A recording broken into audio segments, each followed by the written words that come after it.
Hello friends, study with mind के current affair session में आपका स्वागत है।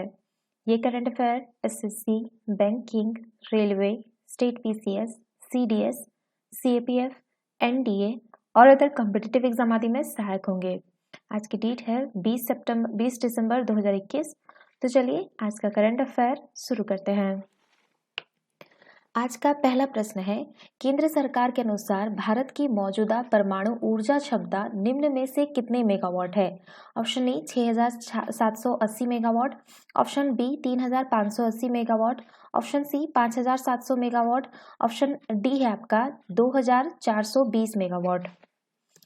देखिए, केंद्र सरकार ने 16 दिसंबर 2021 को कहा कि भारत की मौजूदा परमाणु ऊर्जा क्षमता 6780 मेगावाट है और इसके साल 2031 तक 22480 मेगावाट तक बढ़ाए जाने की योजना है। उन्होंने कहा कि सरकार ने देश में परमाणु बिजली का उत्पादन बढ़ाने के लिए कई उपाय किए हैं। इनमें 10 स्वदेशी भारी पानी रिएक्टरों के लिए प्रशासनिक अनुमोदन और वित्तीय मंजूरी प्रदान करना शामिल है। तो इसका जो सही आंसर होगा वो होगा आपका ऑप्शन ए 6780 मेगावाट। चलिए नेक्स्ट क्वेश्चन पे चलता है। हाल ही में किस देश की सरकार ने प्रधानमंत्री नरेंद्र मोदी को अपने देश के सर्वोच्च नागरिक सम्मान नगदक पेलजी खोरलो से सम्मानित करने का फैसला किया है? Option A Nepal, option B चीन, option C Japan, option D Bhutan. देखिए, भूटान सरकार ने प्रधानमंत्री नरेंद्र मोदी को भूटान के सर्वोच्च नागरिक सम्मान नगदक पेलजी खोरलो से सम्मानित करने का फैसला किया है। आपको बता दें कि अभी तक कई देश अपने सर्वोच्च नागरिक सम्मान से प्रधानमंत्री मोदी को सम्मानित कर चुके हैं। भूटान के प्रधानमंत्री सेरिंग ने कहा कि पीएम मोदी ने पिछले कुछ सालों में बिना शर्त दोस्ती निभाई है और कोरोना वायरस महामारी के दौरान बेहद मदद की है। सऊदी अरब, अफगानिस्तान, फिलिस्तीन, रूस, मालदीव अपने सर्वोच्च नागरिक सम्मान से प्रधानमंत्री नरेंद्र मोदी को सम्मानित कर चुके हैं। तो इसका जो सही आंसर होगा वो होगा आपका ऑप्शन डी भूटान। चलिए नेक्स्ट क्वेश्चन पे चलते हैं। इंग्लैंड का निम्न में से कौन सा खिलाड़ी 150 टेस्ट मैच खेलने वाले दुनिया के 10वें खिलाड़ी बन गए हैं? Option A Mark Wood, option B Stuart Broad, option C Jack Leach, option D है आपका हसीब हमीद। देखिए, इंग्लैंड के तेज गेंदबाज स्टुअर्ट ब्रॉड टेस्ट फॉर्मेट में 150 मैच खेलने वाले दुनिया के 10वें खिलाड़ी बन गए हैं। इस मामले में उन्होंने श्रीलंका के पूर्व क्रिकेटर महिला जयवर्धने को पीछे छोड़ दिया है। स्टुअर्ट ब्रॉड सबसे ज्यादा टेस्ट खेलने के मामले में इंग्लैंड के तीसरे खिलाड़ी बन गए हैं। उनसे आगे जेम्स एंडरसन 167 और एलिस्टर कुक 161 है। वही दुनिया के सबसे ज्यादा टेस्ट मैच खेलने के मामले में भारतीय लेजेंड सचिन तेंदुलकर टॉप पर काबिज है। वे 200 टेस्ट खेलने वाले दुनिया के अकेले क्रिकेटर भी है। तो इसका जो सही आंसर होगा वो होगा आपका ऑप्शन बी स्टुअर्ट ब्रॉड। चलिए नेक्स्ट क्वेश्चन पे चलते हैं। मेट्रोमैन के नाम से पहचाने जाने वाले निम्न में से किस शख्स ने राजनीति से संन्यास लेने की घोषणा की है? Option A Mangu Singh, option B Kaushal Parekh, option C E Sreedharan, option D Jasmeen Shah.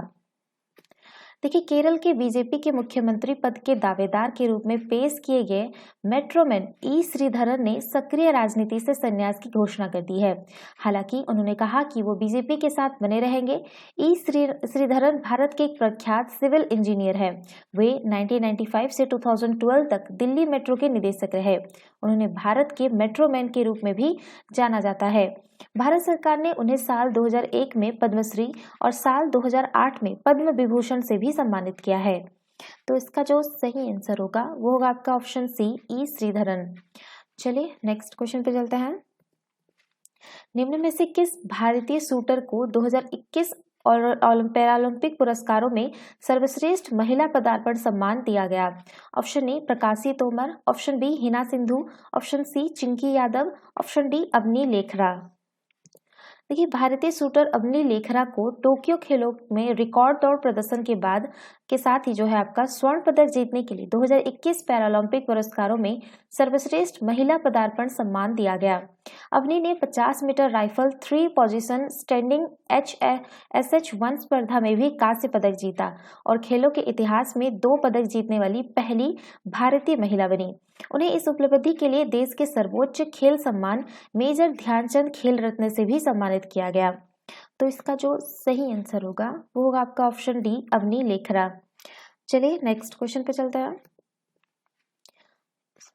राष्ट्रमंडल भारोत्तोलन चैंपियनशिप में निम्न में से किसने 8 राष्ट्रीय रिकॉर्ड तोड़ते हुए स्वर्ण पदक जीत लिया है? Option A Poonam Yadav, option B Purnima Pandey, option C Mirabai Chanu, option D Jhilli Dalabehera. देखिए, पूर्णिमा पांडे ने राष्ट्रमंडल चैंपियनशिप में 16 दिसंबर 2021 को महिलाओं के 87 किलोग्राम से अधिक के भार वर्ग में 8 राष्ट्रीय रिकॉर्ड बनाते हुए स्वर्ण पदक जीता है।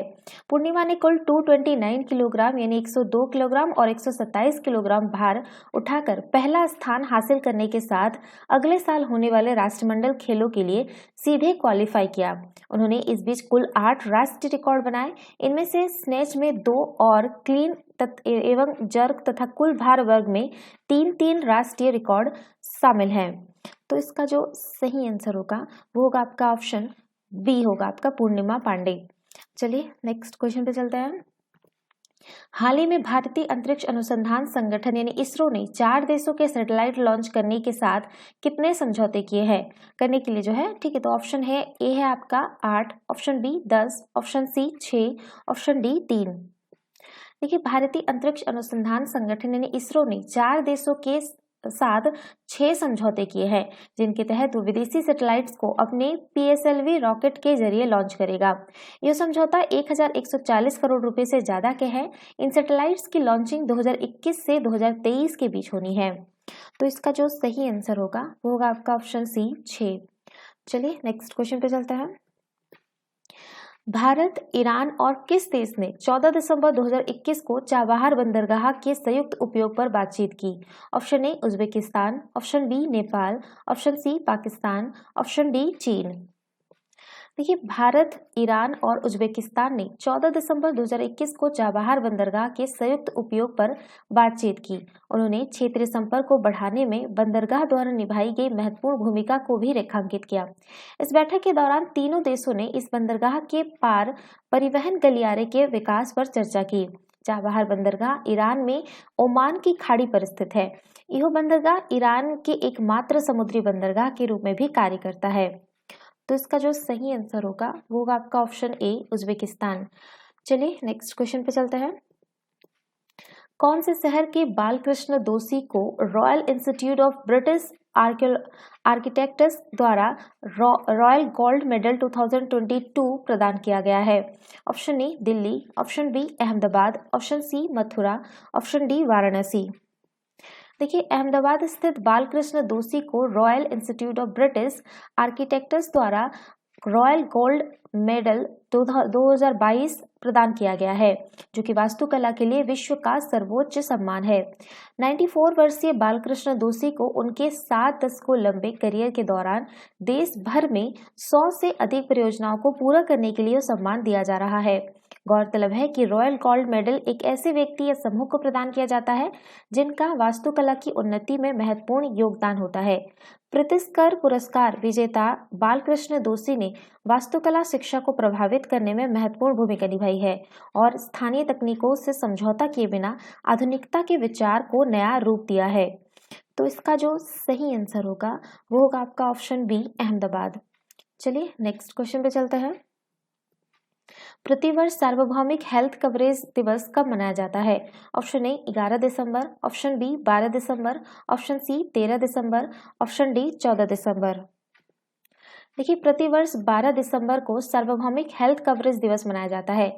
यह दिवस जो है पूरे विश्व में कहीं भी प्रत्येक व्यक्ति को सस्ती गुणवत्तापूर्ण स्वास्थ्य देखभाल प्रदान करने हेतु सभी देशों का आह्वान करने की संयुक्त राष्ट्र की सर्वसम्मत संकल्प की सबसे पहली वर्षगांठ को चिन्हित करता है। सार्वभौमिक स्वास्थ्य कवरेज में संयुक्त राष्ट्र द्वारा नए सतत विकास लक्ष्य अपनाने को शामिल किया गया है। सार्वभौमिक स्वास्थ्य कवरेज का अर्थ है देश के किसी भी भाग में बसे नागरिक की आय के स्तर, सामाजिक स्थिति, लिंग, जाति या धर्म के बिना सार्वभौमिक स्वास्थ्य कवरेज का न्यायसंगत उपयोग सुनिश्चित करना। इसका उद्देश्य वहनीय, उत्तरदायी, गुणवत्तापूर्ण एवं यथोचित स्वास्थ्य सेवाओं जिसमें रोकथाम, उपचार एवं पुनर्वास देखभाल शामिल है के आश्वासन को सुनिश्चित करना है। तो इसका जो सही आंसर होगा वो होगा आपका ऑप्शन बी होगा 12 दिसंबर। तो ये थे आज के करंट अफेयर। वीडियो पसंद आए तो लाइक, शेयर और कमेंट करना ना भूलें। साथ ही साथ चैनल को सब्सक्राइब करना ना भूलें। Thanks for watching. Have a nice day. Take care.